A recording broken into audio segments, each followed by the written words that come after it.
Merci Monsieur Simion. Donc nous allons pouvoir poursuivre avec l'ordre du jour et le chapitre sur les finances.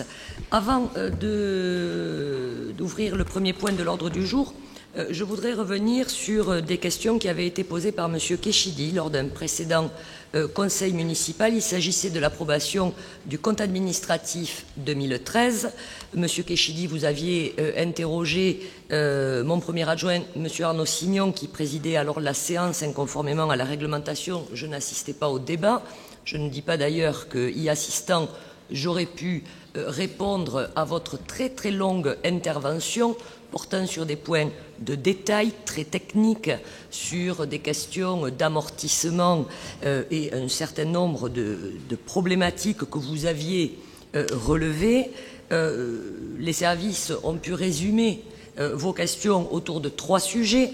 La cohérence entre le seuil minimum en deçà duquel les immobilisations sont amorties sur une année et les pratiques constatées selon la délibération prise par conseil municipal fixant à 3 048,98 € ce montant, la cohérence entre nos durées d'amortissement prises par délibération et les durées de l'arrêté ministériel, la conséquence de ces pratiques sur les cessions, puisque amortissant rapidement, les biens ont rapidement une faible valeur, la valeur nette comptable, et vous aviez pris un certain nombre d'exemples, multipliant ces exemples à travers des tondeuses, des balayeuses, des lave-vaisselle, des imprimantes, etc., avec force d'exemples qui,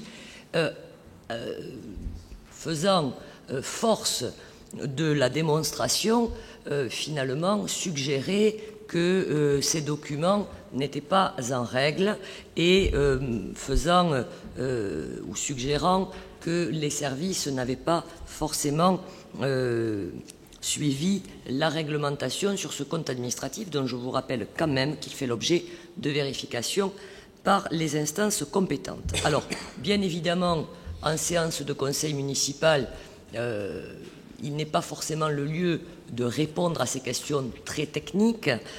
Pour cela, nous proposons de pouvoir travailler en commission des finances préalables, et je suis désolé que vous n'y participiez pas, mais vous pouvez faire part de vos questions très techniques à M. Cortero ou à M. Gimena, qui y sont désignés. Ça, c'est votre organisation et je n'y suis pour rien.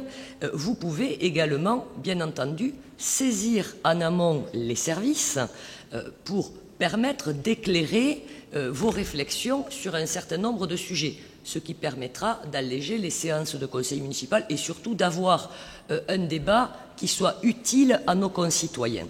Je ne pouvais néanmoins pas laisser sans réponse cette longue intervention de votre part, qui, je pense, relevait d'ailleurs davantage d'une posture que d'un vrai débat politique, tant les sujets étaient très techniques, mais les postures ne durent pas longtemps, et j'ai donc immédiatement demandé au service de vous faire contacter M. Keshidi pour que toutes les explications puissent être données. Je pense, de façon bienveillante et vous accordant une certaine bonne foi dans votre démarche, que vous avez soulevé ces questions aussi par confusion entre peut-être les questions de comptabilité privée et de comptabilité publique. Bon, en tout cas, il y a nécessité certainement à faire un petit peu de pédagogie, et donc vous n'avez pas souhaité, M. Keshidi, rencontrer les services, c'est dommage. Néanmoins, malgré le fait que vous ayez décliné cette séance de travail qui vous était proposée, et pour ne pas alourdir cette séance et abrutir les gens de questions et de réponses qui seraient très techniques, alors j'ai une note détaillée, je peux me prêter à cet exercice, mais je vous propose d'envoyer, puisque vous nous avez répondu que votre souci était clairement d'éclairer l'ensemble du conseil municipal. Donc j'enverrai cette note détaillée à l'ensemble du conseil municipal, et nous restons, moi-même, les élus et l'ensemble des services, à votre disposition pour permettre effectivement d'éclairer vos réflexions et que le débat en conseil municipal puisse être utile à l'avancement des dossiers ce qui, me semble-t-il, n'était pas forcément le cas. Voilà, je voulais vous apporter cette réponse, Monsieur Kéchidi, et je vous propose, après, je vais vous donner la parole, mais que nous clôturions ce sujet. Ok, merci Madame la maire. Je vais pas vous faire le reproche de commenter des propos qui ont été tenus lors d'un débat auquel, de par le droit, vous ne devez pas assister. Je ne vous ferai pas ce reproche. J'ai posé des questions au conseil municipal. J'attends que les réponses soient apportées, non pas entre les quatre murs d'un bureau, avec des personnes aussi compétentes soient-elles, mais que les informations soient apportées à tout le conseil municipal. Sincèrement, je voudrais bien qu'on m'explique pourquoi une imprimante payée à 1 486 € est amortie en un an et revendue au bout d'un an à 6,11 €. Expliquez-moi. Voilà. Alors, Monsieur Kéchidi, non, on ne va pas reprendre. Si vous voulez bien, on ne va pas reprendre, madame. Voilà. Je vous remercie de ne pas j'aimerais bien qu'on revenir sur cette intervention. On va vous l'expliquer, Monsieur Kéchidi. Manifestement, ce sont des exemples qui vous gênent. Non, absolument pas. Rien ne nous gêne. La transparence est totale, surtout sur les comptes publics. Et je vous assure, Monsieur Kéchidi, que vous aurez les réponses dès demain matin et que l'ensemble du conseil municipal aura les réponses qui sont techniques, qui sont réglementaires et qui, manifestement, nécessitent aussi, et je le crois, et d'ailleurs certains des élus font des formations, une certaine formation sur la comptabilité publique. Ensuite, je ne vous permettrai pas, madame, s'il vous plaît. Le débat politique, Monsieur Kéchidi, me semble un petit peu déviant quand il s'agit de se demander pourquoi l'imprimante de 1 400 € a été revendue un an après amortissement, à, je ne sais pas, 6,50 €. Alors, je vais vous donner la réponse pour ce point précis, puisque vous le souhaitez, pour vous démontrer effectivement que toute la transparence doit être faite. Alors, spécifiquement sur la fameuse imprimante. Et si je reprends cet exemple, l'imprimante, effectivement, a une valeur nette comptable nulle au moment de sa cession. Pourquoi? Parce qu'elle est amortie très rapidement.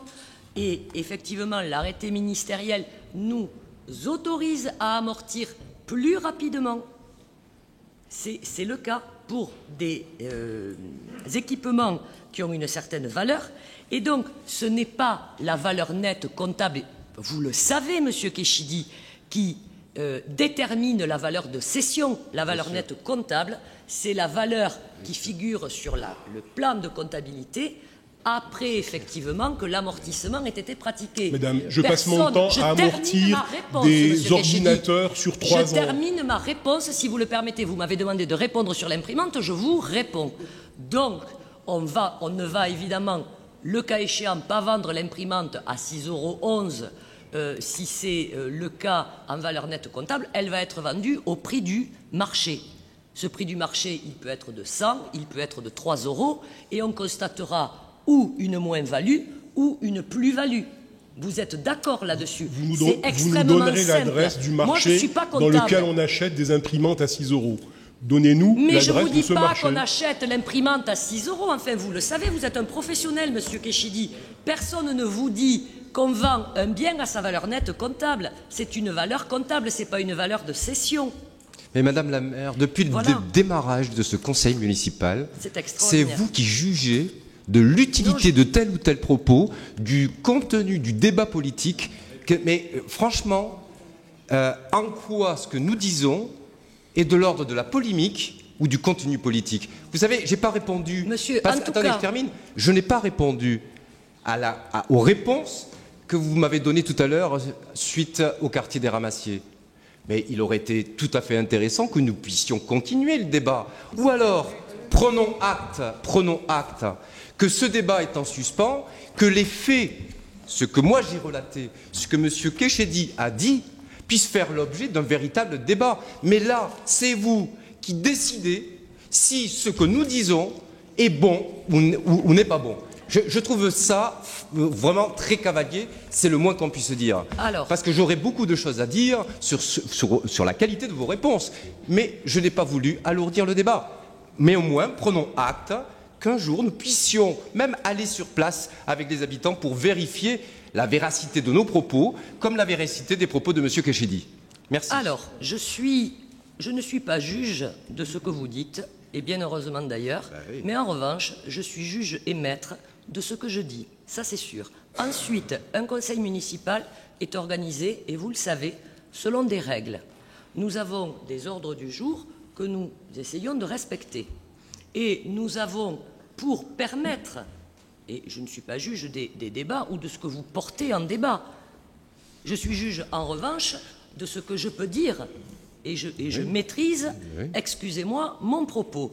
Nous avons des règles pour organiser les débats en conseil municipal afin, Monsieur Gimena, que chacun puisse s'y exprimer de façon éclairée. Ça me semble normal. Là n'est pas le propos. Ça me semble madame, normal. Donc, vous vous rappelez... quand effectivement je vous propose de remettre tel débat dans une autre instance ou à un autre moment, ce n'est pas pour éluder le débat, ce n'est pas pour le rejeter, c'est simplement pour que nous ayons un débat constructif, parce que chacun peut arriver avec une note et porter ce que j'ai qualifié de polémique, mais qui peut être un débat, mais qui est un débat. Déjà, ça, c'est sauf faire l'objet d'un débat. Pour débattre, Monsieur Gimena, faut-il que nous ayons des avis éclairés? Faut-il que nous puissions préparer? Parce que je peux me prêter aussi à cet exercice et donner lecture de notes sur tel ou tel sujet par accrochage à un point de l'ordre du jour. Et je crois que ce n'est pas très utile au débat public, ce n'est pas très constructif. Donc, c'est pour ça que je me permets, en tant que présidente de séance, de considérer les choses étant actées, qu'à un instant donné, nous poursuivions sur l'ordre du jour et que nous puissions, en effet, poursuivre peut-être dans une autre instance où nos autres amis de l'opposition pourront peut-être aussi s'exprimer dans une vision un peu éclairée. Voilà. Donc, nous avons d'ailleurs un travail qui est en cours, mené par M. Simion, vous-même et le groupe Ensemble pour Colomiers, pour travailler sur l'organisation de ce conseil municipal. Moi, ce qui m'importe, M. Gimena, c'est que les débats soient éclairés, c'est qu'ils soient constructifs, non pas pour nous, mais pour l'ensemble des Columérins. Et je crois que ce qui est en train de se produire ici n'est pas éclairant pour les Columérins et ce n'est pas très constructif. Donc, si vous avez des sujets que vous souhaitez effectivement débattre, il existe aussi les commissions dans lesquelles nous pouvons travailler et débattre. Il existe le conseil municipal, il existe d'autres instances et donc nous pourrons effectivement le travailler ensemble. Je ne prête aucun jugement, je ne me le permettrai pas sur vos propos, mais en revanche, je suis maître des miens. Si vous permettez, madame, lors de cette séance, on nous a demandé de nous prononcer sur la véracité et la sincérité de comptes. C'est un exercice assez lourd, hein, se prononcer sur la véracité et la sincérité des comptes. J'avais fait remarquer que sur 2 comptes, il y en avait un qui manquait. On avait le compte administratif de la mairie, on n'avait pas le compte. Sincèrement, c'est un vice de forme qui annule la délibération. C'est un vice de forme. On n'est pas allé là. On n'est pas allé là. Rappelez-vous. Vous savez qu'il existe quand même un contrôle de légalité, monsieur Rappelez-vous, Keshedi. madame, que je vous ai dit qu'on ne votera pas contre, qu'on s'abstiendra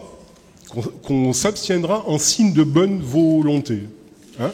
Donc, sincèrement, Monsieur Keshedi, oui. ne me menacez pas. Ah non, si vous souhaitez... Non, mais vous me dites non, c'est pas que le vous genre, auriez madame. pu... Sincèrement, c'est pas le genre. Je suis pas quelqu'un à faire ça. Je ne sais pas quel est le genre. Je vous promets, non. Ce que j'entends, en tout cas, c'est que vous me dites que vous auriez pu annuler. Vous savez qu'il existe un contrôle de légalité. Si vous estimez qu'il y a un vice de forme, portons-le au débat. Faisons-le acter, mais ne me dites pas 3 mois plus tard que vous auriez pu effectivement utiliser ce vice de forme. Je vous donne rendez-vous dans un an. Je vous donne rendez-vous dans un an, quand on aura le compte administratif 2014. Toujours est-il que je souhaitais ne pas laisser vos interventions sans réponse et que l'ensemble du conseil municipal sera éclairé demain par une note étayée sur les points que vous aviez soulevés. Bien. Donc, maintenant que nous sommes tous très en forme, n'est-ce pas, nous allons pouvoir poursuivre l'ordre du jour avec le budget supplémentaire 2014. Et je demande à monsieur... Excusez-moi, mais nous avons déposé 2 questions orales. J'espère que c'était en respectant Elles seront les règles. en questions diverses en fin de, à la fin, en sur fin la de conseil chaufferie municipal. et sur les appels d'offres. Je n'en c'est ai ça reçu qu'une. On les a déposés vendredi pour respecter le délai de l'ancien règlement intérieur, puisqu'on est en train de travailler ensemble sur le nouveau règlement intérieur. Je n'en ai reçu qu'une sur la commission d'appel d'offres. Et je comptais vous y répondre en questions diverses à la fin du conseil municipal. Nous avons déposé vendredi, avant minuit, et c'était fait à partir de 16h, 16h30, une question orale. Ça a été déposé avec Ensemble pour Colomiers et Vivre Mieux, ça a été fait conjointement sur la question de la chaufferie à bois. On l'a fait vendredi. Et là, vous me dites qu'il n'y a qu'une question orale qui aurait été reçue. Si je vous dis que j'ai reçu une question. Votre question sur la commission d'appel d'offres et que je compte bien vous y répondre dans les questions diverses en fin de conseil municipal. Là, j'ai engagé ce sujet parce que je faisais référence à une précédente délibération, mais oui, je vais y répondre. Je ne l'ai pas reçu. Alors, et vous? Ah non. Moi, j'ai l'accusé de réception du fax. Ça compte? Ça compte. Ça doit compter. Alors, vous le savez, et je n'ai pas voulu y revenir, j'étais empêché la semaine dernière, donc je ne reviens pas maintenant en avance, je n'étais pas là, et lorsque je suis revenu lundi, je n'ai trouvé que votre question, que j'ai demandé effectivement à prendre pour ce conseil municipal. Je n'ai pas autre chose. De bonne foi. De bonne foi. Bien, on prendra en questions diverses en fin de conseil municipal et je demanderai à ce que des explications me soient données sur ce point, puisque c'est étonnant que je n'ai reçu une et pas l'autre. Ceci étant, au regard des circonstances de la semaine dernière, on ne prendra pas, en tout cas en ce qui nous concerne, grief de cette non-réception de cette question orale qui avait pourtant été déposée. Voilà. Je vous en remercie, je pense qu'il se peut que la continuité des services publics. Voilà. Mais en tout cas, ça a été envoyé, ça c'est sûr. C'est sûr. Non, mais je par mail en plus. Je ne remets pas en cause puisque j'en ai une partie en tout cas, et donc que j'ai trouvé lundi matin effectivement en arrivant. Pas le reste, donc mon absence n'empêche absolument pas la continuité des services en cas d'empêchement ou de force majeure qui pouvait me concerner. J'en suis absolument désolé et je demanderai à ce qu'on nous donne collectivement les explications correspondantes. Bien, vraiment de bonne foi. Bien, donc... Je demande à monsieur Briançon de bien vouloir nous parler donc du budget supplémentaire 2014. Mes chers collègues, donc, comme à chaque époque précédente, nous allons examiner le budget supplémentaire. Donc, ce budget, on va essayer de le faire un peu didactique, permet de faire la liaison entre l'exercice précédent en intégrant les résultats et les restes à réaliser constatés lors du compte administratif 2013 dont on vient de parler, qui a été approuvé en avril 2014, et il actualise les prévisions budgétaires établies lors du conseil municipal de décembre 2013 dans le cadre du budget primitif 2014. Quels sont donc ces besoins? Les besoins sont donc de 369 339 € au titre de la section de fonctionnement et de plus 3 747 670 pour la section d'investissement. Ce budget supplémentaire s'équilibre donc par une augmentation de la prévision d'emprunt qui était de 4 117 000 pour la portée de 15 730 000 la prévision du BP 2014 à 19 847 000 sur ce budget supplémentaire. On peut constater donc que ce budget supplémentaire ne modifie donc qu'à la marge les équilibres présentés lors du budget primitif 2014 en ce qui concerne l'épargne, moins de 1% d'évolution et un montant de niveau d'épargne prévisionnel à 4,3 millions. Si on revient sur la prévision d'emprunt de 19 847, c'est une hypothèse haute, fortement dépendante du niveau de réalisation du programme d'équipement 2014. Donc je répète bien que c'est une hypothèse qui sera à confirmer lors du compte administratif 2014.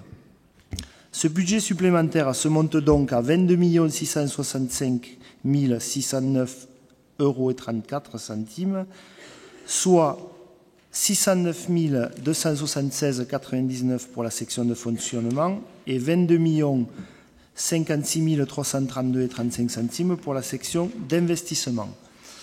Donc vous trouverez juste en dessous les deux tableaux, un qui récapitule le budget supplémentaire et le deuxième tableau correspond au résultat du compte administratif dont les montants sont repris dans le cadre de ce budget supplémentaire qui va vous être soumis. Donc si on prend les différents éléments de ce budget supplémentaire 2014, on peut distinguer trois parties significatives: le fonctionnement, les opérations d'ordre et l'investissement. Pour le fonctionnement, en ce qui concerne les dépenses, trois chapitres sont concernés. Les charges à caractère général avec l'intégration des restes à réaliser au titre des travaux en régie pour un montant de 260 433,22 €. Donc, pour pouvoir les affecter à leur vraie finalité, qui est la réalisation d'opérations d'investissement par les agents municipaux, nous allons utiliser un mécanisme comptable qui nous permet donc de les basculer en section de la section de fonctionnement à la section d'investissement. Par ailleurs, certains crédits budgétaires concernant différents postes, carburant, frais divers et autres qui sont détaillés dans le document, ne seront pas utilisés en totalité d'après nos prévisions de réalisation sur l'exercice 2014. Il convient donc d'enlever 172 526,33 € du chapitre concernant les charges à caractère général. Au final, c'est donc 87 906,99 € d'inscriptions budgétaires nouvelles pour ce chapitre. Toujours dans le cadre du fonctionnement, le second chapitre concerne les ressources humaines dans les dépenses. Donc 311 000 € seront nécessaires pour couvrir les différentes contraintes non identifiées lors de la finalisation du BP 2014. Elles sont essentiellement dues à une hausse des cotisations retraite plus forte que prévu, l'impact de la réforme de la catégorie C à la catégorie B décidée par l'État et le poids de la CAP 2014 qui avait été estimé sur la base de la CAP 2013, moins représentative du coût réel du glissement vieillesse technicité interne.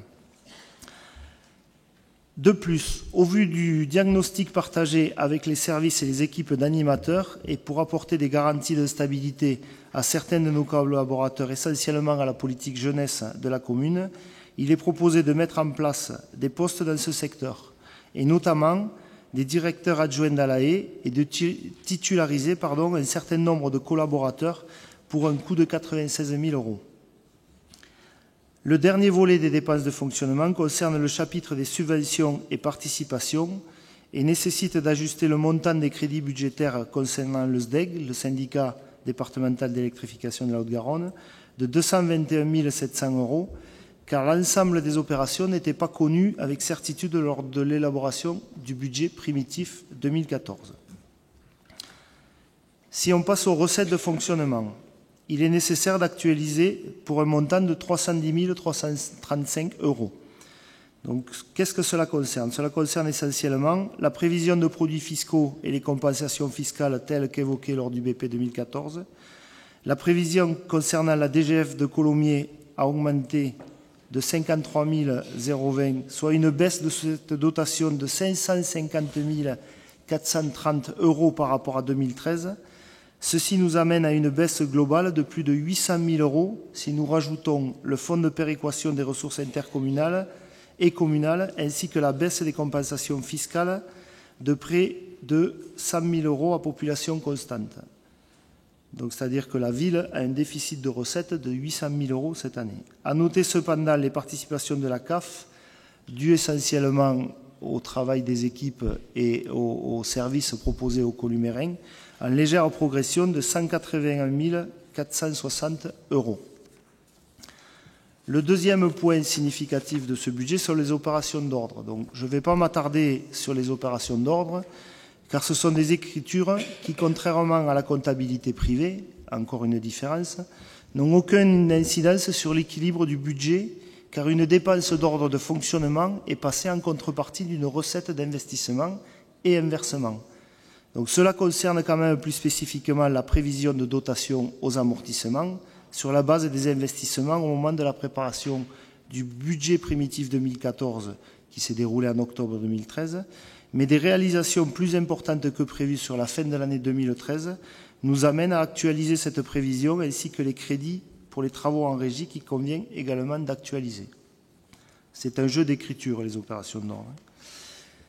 Si nous arrivons au troisième point plus significatif, qui sont les besoins d'investissement et qui concernent l'actualisation des prévisions de ce qu'on appelle les APCP, les autorisations de paiement et crédits de paiement, suite aux réalisations définitives du compte administratif 2013 et aux évolutions sur certains grands projets. Il y a un chapitre et une délibération spécifique sur ces APCP, on les verra juste après. Les travaux de grosse réparation de l'église Sainte-Radegonde, dont Monsieur le Premier adjoint a conduit une réunion pour informer les habitants du déroulé de ces travaux pour un montant de 835 200 €. La réalisation d'un théâtre de poche dans l'ancien local de l'Espace des Arts pour un montant de 294 140 € et une plus-value sur la vente du terrain d'assiette de l'ancien foyer Anne Lafont sur la base de l'estimation du service des domaines qui représentera un montant de 174 000 €. Donc voici les grandes lignes du budget supplémentaire 2014. Comment ce budget s'équilibre? Il se réalise donc de la manière suivante. Tout d'abord, la prise en compte des nouveaux besoins dans la section de fonctionnement nous annonce à réduire le montant du virement à la section d'investissement d'un montant de 369 330 €. La prévision d'épargne de 4 335 350 € du budget primitif 2014 est actualisée à 4 324 020 pour ce budget supplémentaire. Nous restons donc sur une prévision d'épargne proche de ce qui avait été envisagé en décembre lors du budget primitif 2014, malgré la confirmation de nos craintes à l'époque concernant la réduction des dotations de l'État, comme je le disais, d'un montant d'environ 800 000 €. Pour la section d'investissement, l'équilibre est réalisé en actualisant la prévision d'emprunt inscrite au budget primitif 2014 pour un montant de 4 117 000 €. Il conviendra cependant d'atteindre à la fin de l'année 2014, en fonction de la réalisation du PPI, du plan pluriannuel d'investissement 2008-2014, donc du précédent mandat, et du démarrage du groupe scolaire Georges Sand, pour connaître le niveau réel de cet emprunt d'équilibre du compte administratif 2014. Comme nous l'avons évoqué à de maintes reprises, et notamment lors de l'approbation du CA 2013, des nouvelles contraintes vont nous obliger à définir un nouveau cap pour le mandat 2014-2020. Nous le constaterons lors du vote des subventions, notamment aux associations sportives. Il est important, vu les contraintes imposées par l'État sur notre niveau de ressources, de commencer à établir un nouveau cadre avec l'ensemble, notamment des associations, et notamment des associations sportives. Mais il est également important de réfléchir dès à présent sur l'ensemble de nos autres politiques publiques, sur notre stratégie concernant la fiscalité et sur notre niveau d'endettement compatible avec un niveau d'épargne que nous pourrons garantir. Nous aurons sûrement l'occasion de partager ces questions lors du débat d'orientation budgétaire de 2015 que nous examinerons lors du dernier trimestre 2015. C'est dans ce cadre que 2014, oui, merci, 2014. C'est dans ce cadre que nous devons dès à présent travailler dans les différentes commissions. Aussi, c'est la forme la plus juridique, il est demandé au Conseil municipal d'approuver le budget supplémentaire 2014 du budget principal, d'approuver son vote par chapitre, d'arrêter ce budget 2014, supplémentaire pour 2014 au montant de 22 665 000 609 et 34 centimes, soit 609 276,99 pour la section de fonctionnement, 22 056 332 et 35 centimes pour la section d'investissement, et de donner mandat à Madame le maire ou à défaut à son adjoint délégué afin de prendre toutes mesures nécessaires à la bonne mise en œuvre de la présente délibération. Merci beaucoup de m'avoir écouté. Merci, Monsieur Briançon. Est-ce que vous avez des questions, des commentaires, des interventions? Monsieur Gimena. Oui, chers collègues, Madame la maire, vous jugerez peut-être que mes propos sont de l'ordre de la polémique. On verra bien à la fin de mon intervention. Alors que les choses soient claires, on vous l'a dit tout à l'heure, nous nous étions abstenus en guise, je dirais, de bonne volonté lors du compte administratif, mais il est clair que nous ne voterons pas ce budget supplémentaire. Alors pourquoi on ne va pas le voter? On l'a déjà dit, je vous l'avais déjà dit, mais je vais le répéter. En 2007-2008, en pleine crise financière, vous n'avez pas été prévoyant, préférant investir sans compter dans des projets dits structurants qui, de notre point de vue, Madame la maire, auraient pu coûter moins cher aux contribuables pour la même qualité de service. Un débat en perspective. Capitani, médiathèque, complexe du tennis, etc.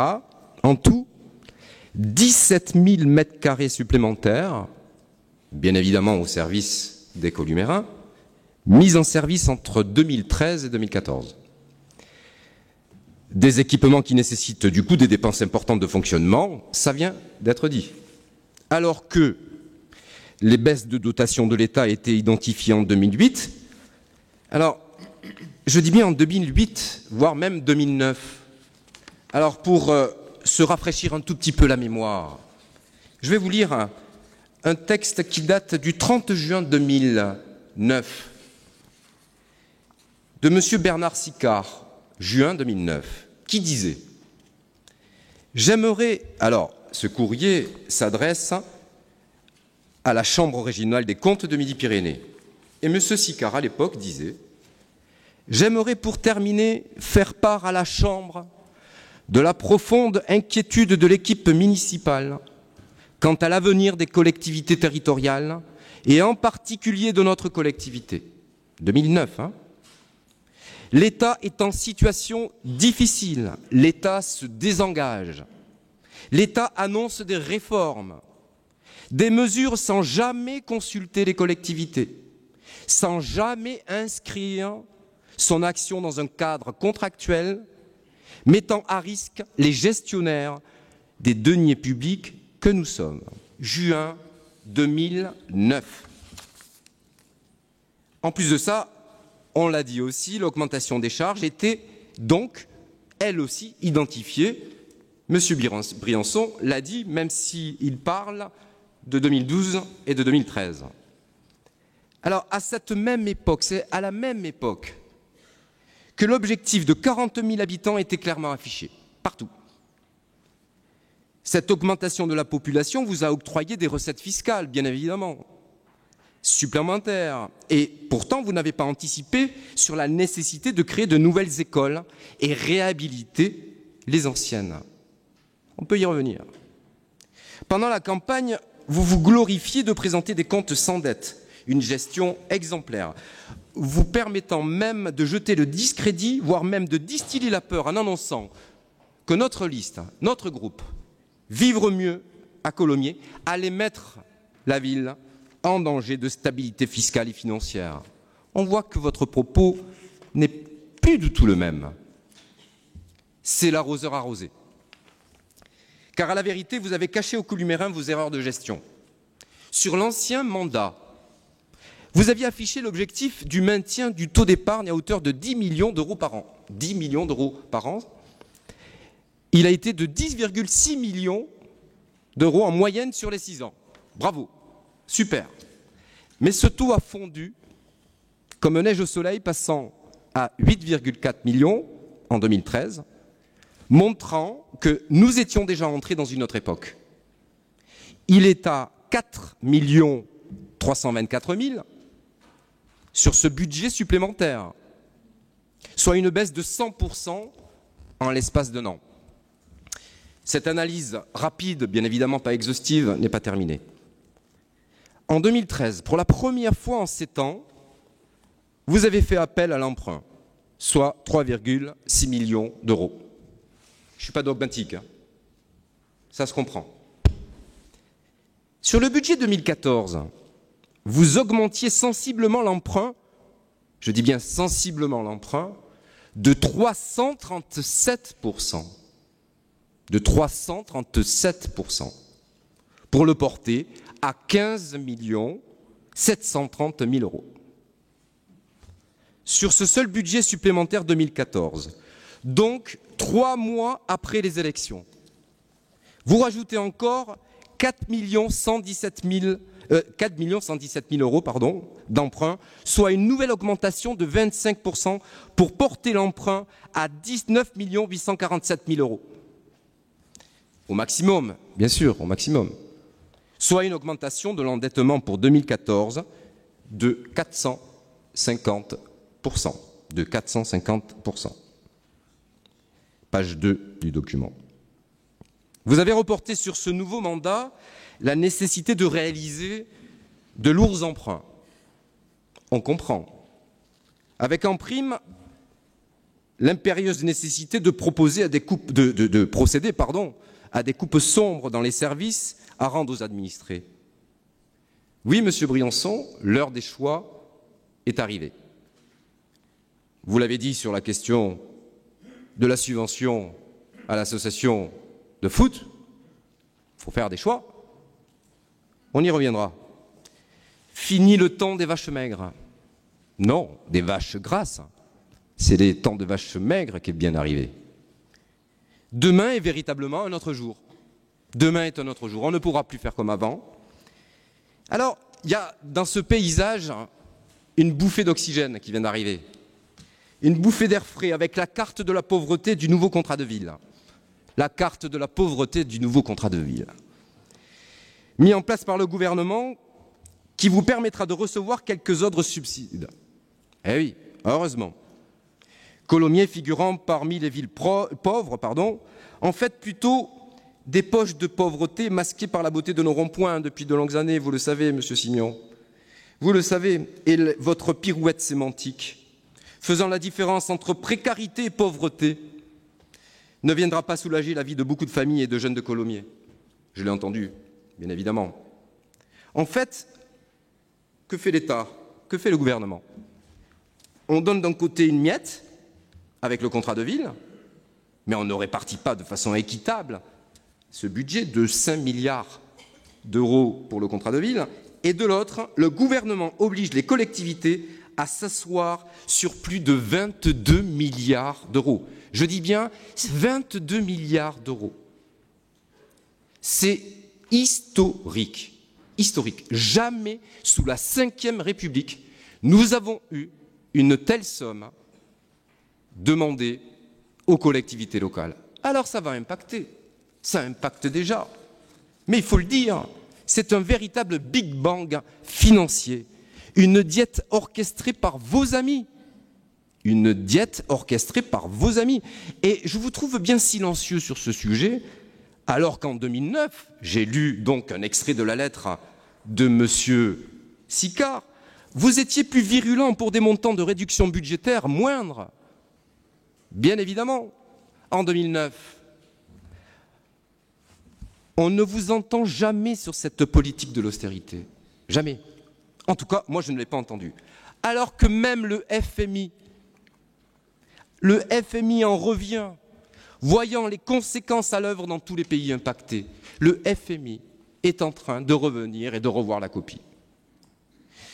Même M. Moudinque, nouveau président de Toulouse Métropole, vous étiez présent, a alerté les élus sur cette baisse drastique des dotations. Il rajoutait même, je ne l'ai pas mis dans ce texte, que les citoyens ne sont pas suffisamment informés et qu'ils ne peuvent pas encore comprendre la hauteur du désastre.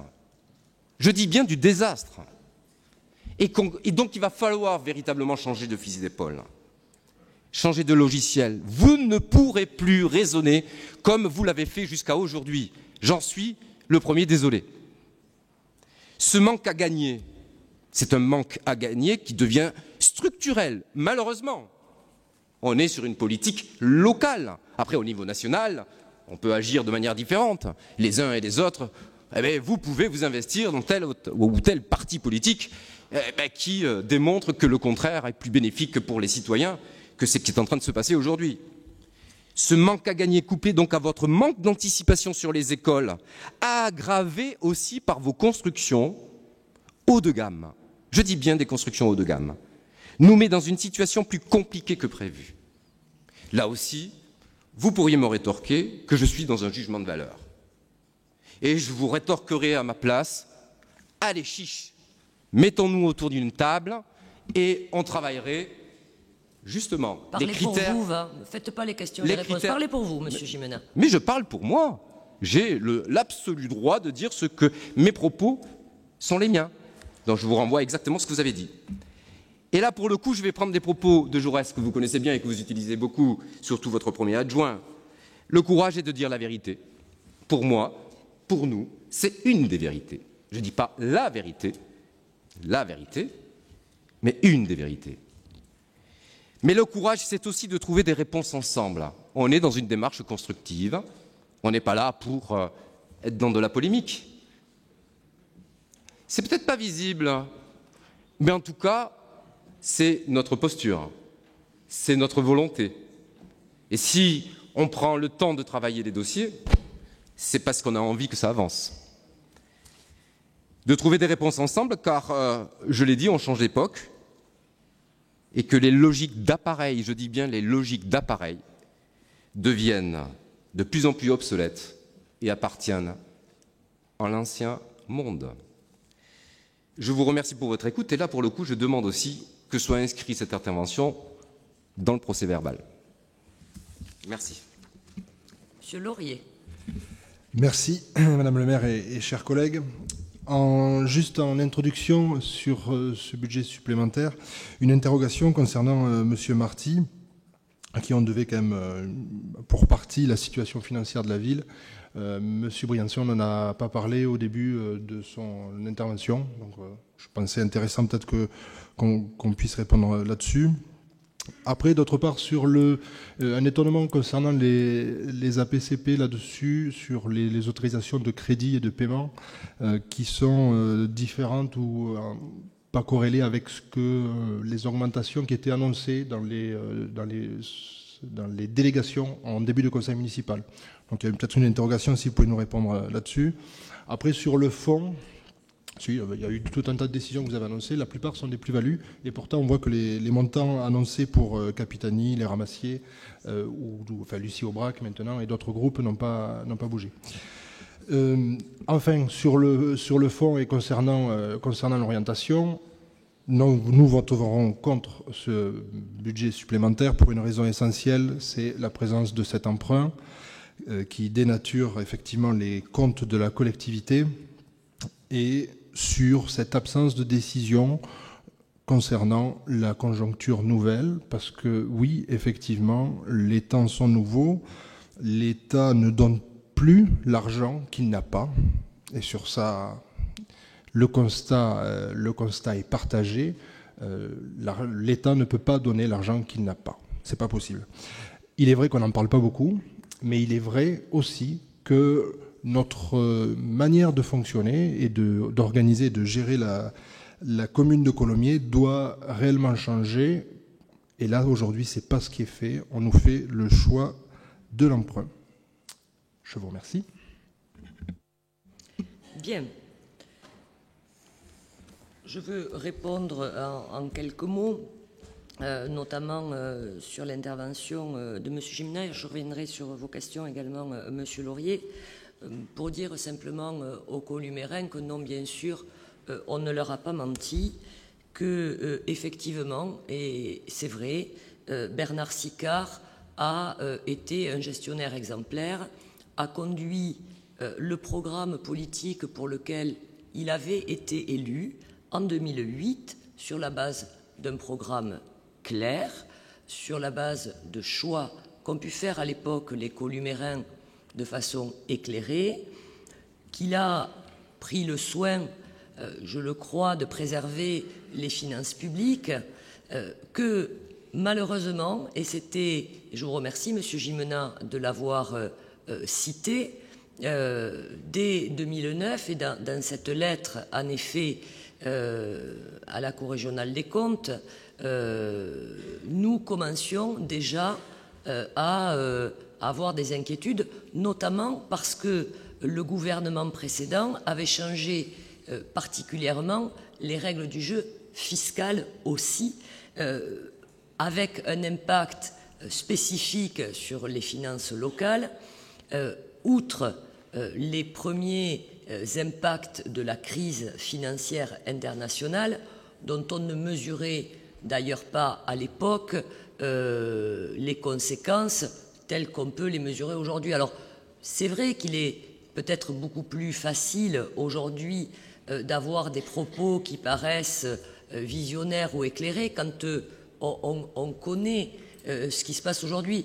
Je n'ai pas eu le sentiment, y compris dans vos collègues à l'époque ou dans vos rangs, que dès 2008 ou 2009, vous mesuriez vous-même les conséquences, et peu l'ont mesuré d'ailleurs, telles qu'elles sont connues aujourd'hui.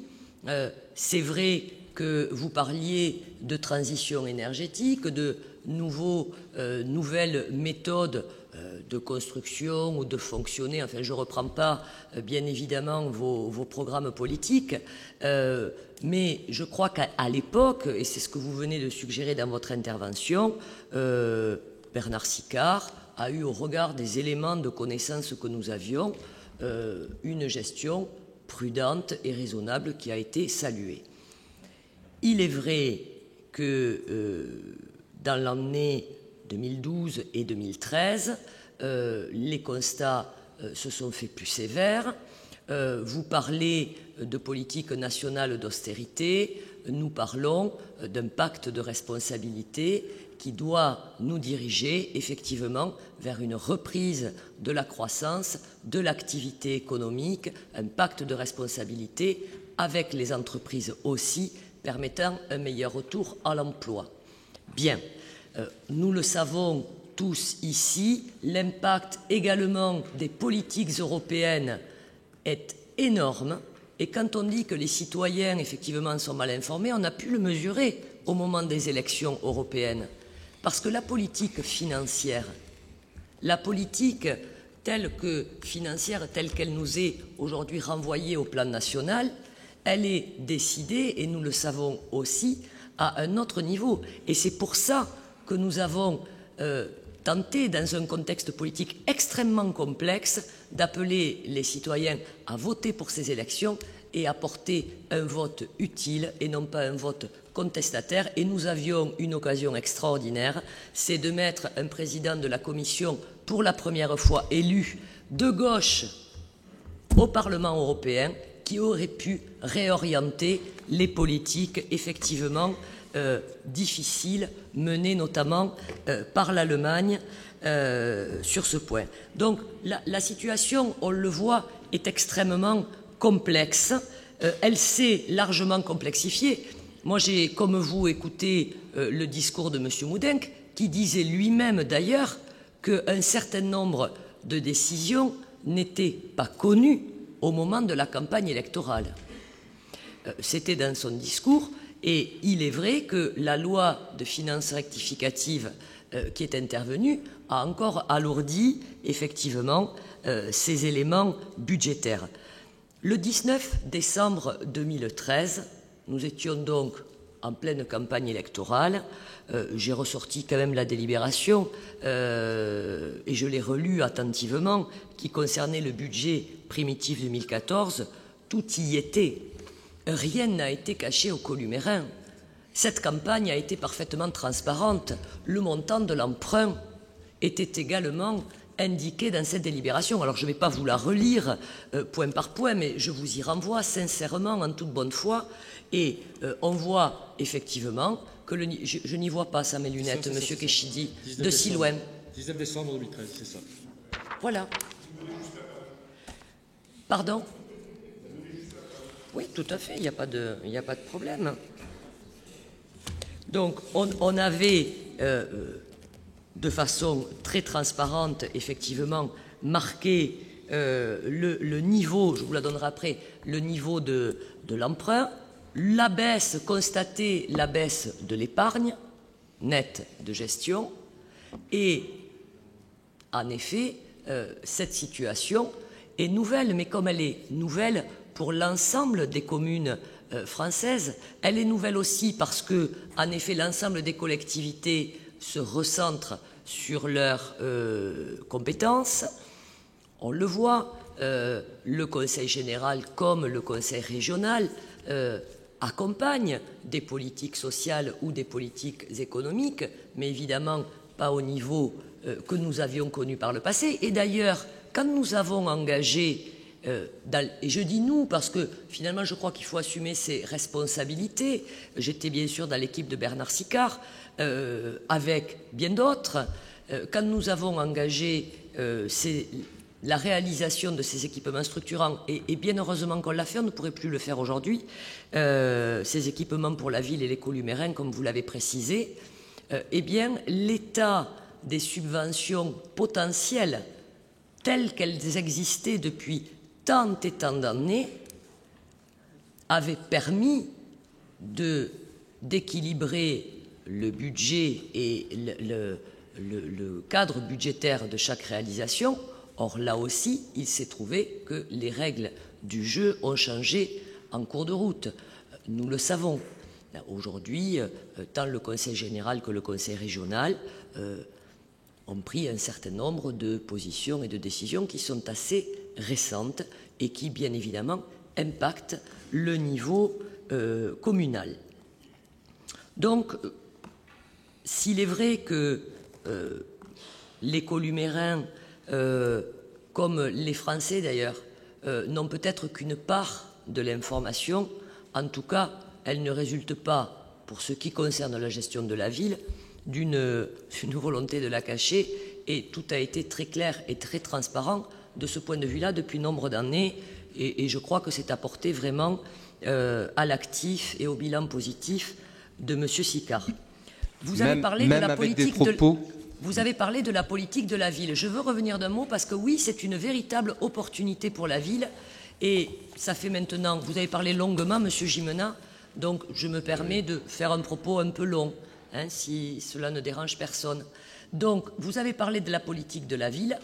C'est une véritable opportunité lancée effectivement par le gouvernement actuel, aujourd'hui sous le ministère de Mme Najat Vallaud-Belkacem, une opportunité pour la ville de Colomiers qui, enfin, va pouvoir bénéficier de dispositifs qui sont aussi des dispositifs financiers et venir abonder effectivement nos programmes qui, pour l'instant, se faisaient uniquement sur des budgets locaux et communaux.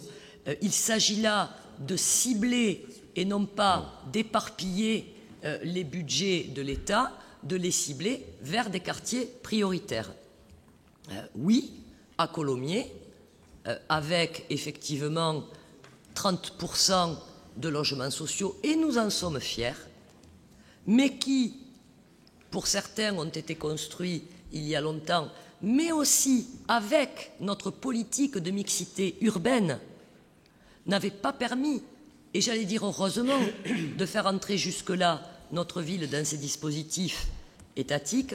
Aujourd'hui, je dois dire que les services et les élus que nous sommes battus pour essayer de rentrer au chausse-pied et négocier au mieux avec la préfecture et les services de l'État pour qu'en effet nous puissions bénéficier de ces dispositifs.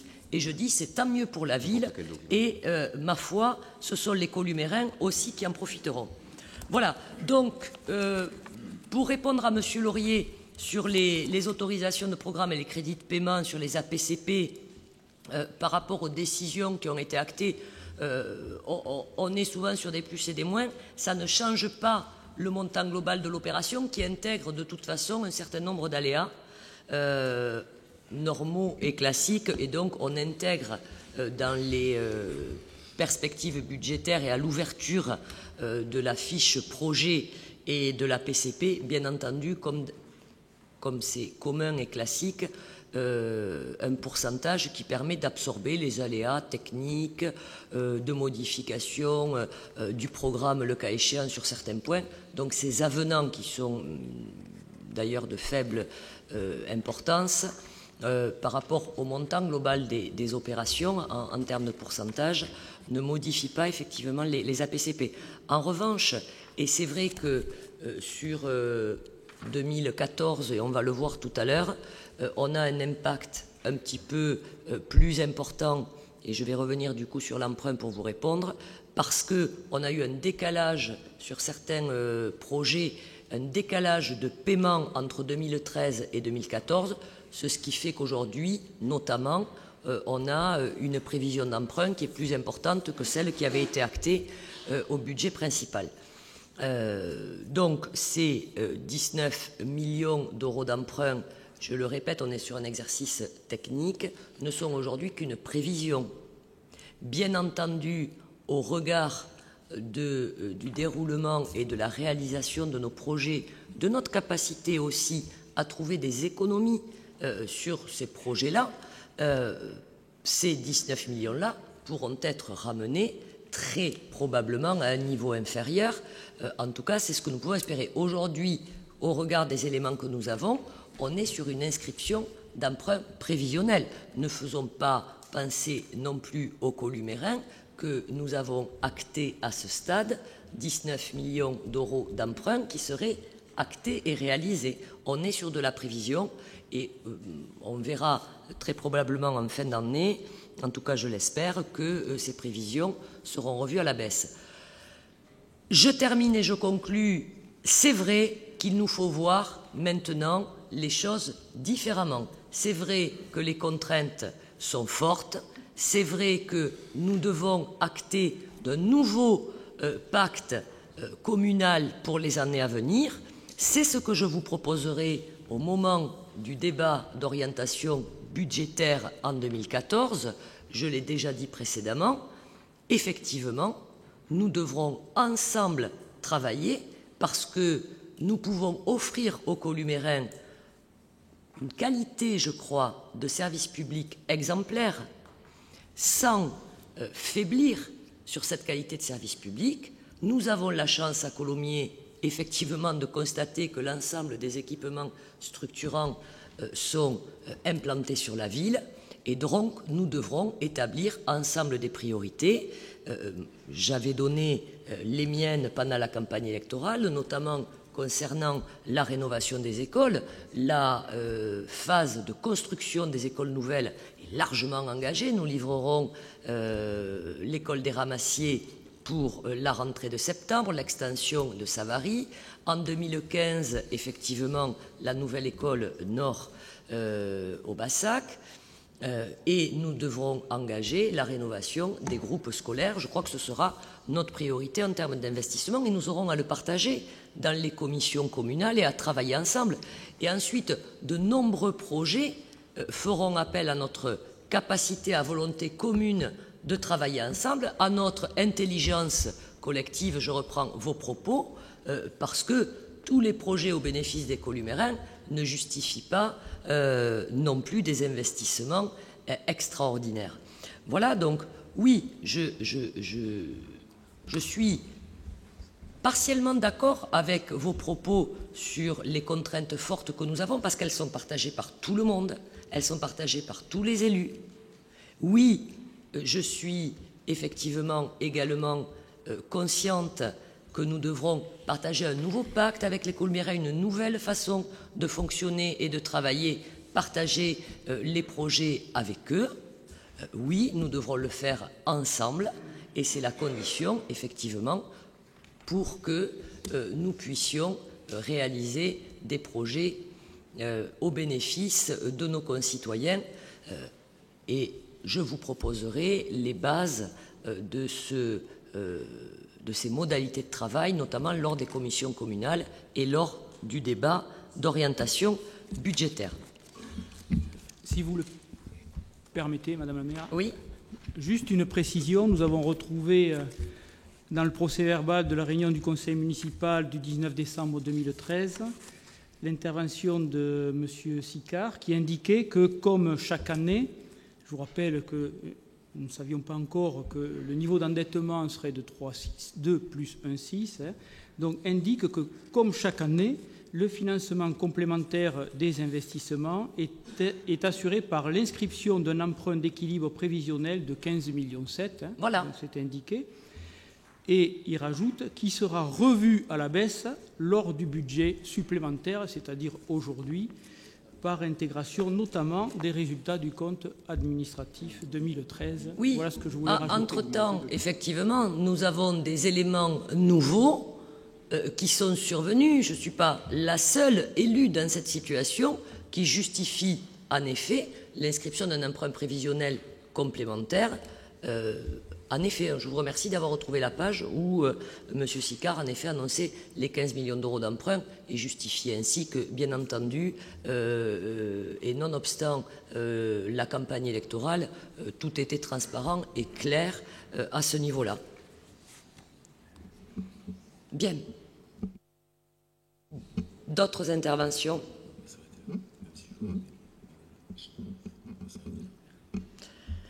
Merci. Donc, je mets au vote. Qui vote pour? Qui s'abstient? Qui vote contre? Je vous remercie. Alors, il est 21h. Je vous propose de faire une coupure peut-être un petit peu plus courte que la prochaine fois, que les fois précédentes, pardon, et nous reprendrons donc à 21h45.